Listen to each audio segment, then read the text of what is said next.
Sairam, I'm still getting questions from so many devotees world over seeking clarifications on certain current issues. Still getting, I thought that chapter is closed. But the confusion is of that dimension that people are restless, doubts multiplied, false claims increasing, and they feel that some clarification is necessary. So they're bombarding me with some genuine questions. I think it's my responsibility to clarify the doubts to the extent I can. Let us see. Before I go into the topic, questions, clarifications. Clarifications to clear confusions and false claims. Let me emphatically make it clear, time and again, that all the answers are from Swami discourses only. In every talk I say that. Why? Because when Bhagavan said so many things, you don't need to give your own interpretation. So they are all from Sai literature only. I do not own a single statement. So that's not my imagination, purely from Sai literature. Broadly speaking, I got questions which I classified into some headings, headlines, but there's still more. Before I go, to establish my authenticity, credibility, and the quality, is all the bunch of Swami's talks. Bunch of Swami's talks. You'll be seeing all underlines and all that. From the bunch of talks only, I have been trying to classify them and quote them freely, appropriate to the question. Okay, sir? The bunch is here for ready reference for your information. The first set about miraculous happenings. So many miracles have been happening. How shall we take them? How shall we take them? Baba himself said, in the year 1965, you can imagine how long back, March 3rd, at Amalapuram in Andhra Pradesh, East Godavari. Again in the year 1970, on 22nd November, in Prashanthnilayam, he explained the same point. Why miraculous happenings? Why miracles? He said it. What did he say? Miraculous happenings at an amazing nature take place in order to make known my majesty, my glory as the divine that has incarnated.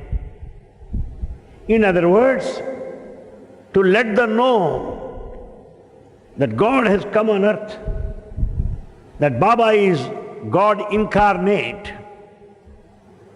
He allows, he wills these miraculous happenings so that we'll be convinced of his divinity. That's what he said. My majesty and my glory. Bhagavan at another time he said that they are like visiting cards. I think I am clear. Again now he said, because of miraculous things happening everywhere, miracles happening everywhere, to let us know his divinity, majesty and glory, this situation is misused by persons. Misused, even in those days. You can understand, it's not of today, they are misused. How they are misused in the same talks. 1965, March 3rd, 1970, 22nd November. He explains how these miraculous happenings are misused by people. People make use of these things for their personal propaganda and aggrandizement, self-projection, self-glorification. They may misuse Swami's miracles. Second, they abuse to trade for money. To trade for money. How? Some people say vibhuti is falling from our photographs. Amrutam is dripping from the pictures of Baba at my house. And thus they collect money. This is one way of misusing the divine miracle. Again on 3rd March, 1965, I am ready with all the discourses as a member of the parliament in defense of my argument. Anybody can say that.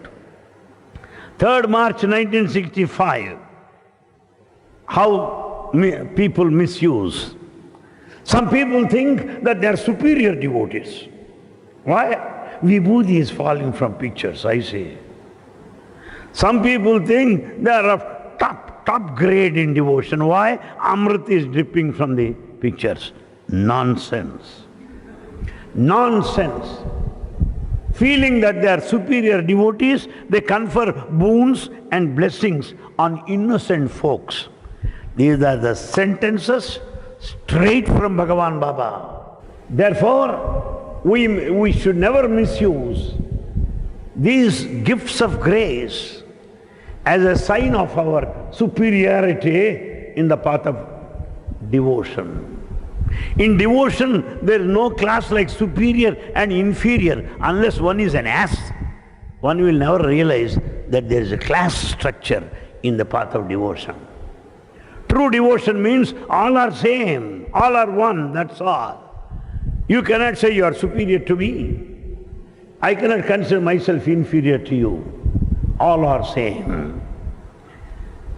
And then how we misuse. Baba says this. What should we do? When people misuse, when people trade on his miracles, what should we do? Consider such people as cheats and crooks. Swami's discourses. Because some people think that Anil Kumar is very forceful, so he talks like that. Forceful things should be put forcefully. Forceful things cannot be put mildly. So we should consider those that misuse miraculous powers as cheats and crooks, as Baba himself said. And then, what does he suggest? Any such person should be immediately removed. See that? Swami's words are fiery, fiery. Should be immediately removed from our Sai centers and Sai units. Who are they? Those that think superior. Those who are attached to them should be removed. Those that encourage them should be removed immediately. Then next category of questions on medium. Medium, Baba is speaking through me, as if he is a mic. Baba wants me to tell you. Or he can tell you directly. Why did you tell me to tell you? Why mediator? Why medium? Why we don't understand that simple logic? Do you need somebody to tell you what Swami wants you to do? No medium, that's all. It's not Anil Kumar that said it. 1965, March 3rd, Amalapuram. 1962, November 25th at Prashanthalayam, he said that there is no medium. 1962, 1965. Bhagavan knows that that category of people will be more, and that some of us who are really innocent, most of us who are ignorant, will fall a prey into their hands. Therefore, he said long back, no medium, nothing whatsoever. What does he say about it? Let me quote. I have no media, no medium, nor do I need substitutes. I cannot represent Baba, so I am Baba. Shut up. You cannot be Baba, you cannot represent him. No. Why? He is only one, without the second. No duplicate, no carbon copy, no photostat copy. No, he is the only one without the second. He said, I don't need any medium, no substitutes or subsidiaries or representatives. I have no representatives, no substitutes, nothing doing. That's what Swami said. On 15th October 1999, he tells us how to handle such fellows. If I go on telling that Swami speaks through me, I listen to his voice and tell you as if you are stupid. He will tell you what he wants. He is God. He can talk to you directly. He doesn't need any other third person. What is all this?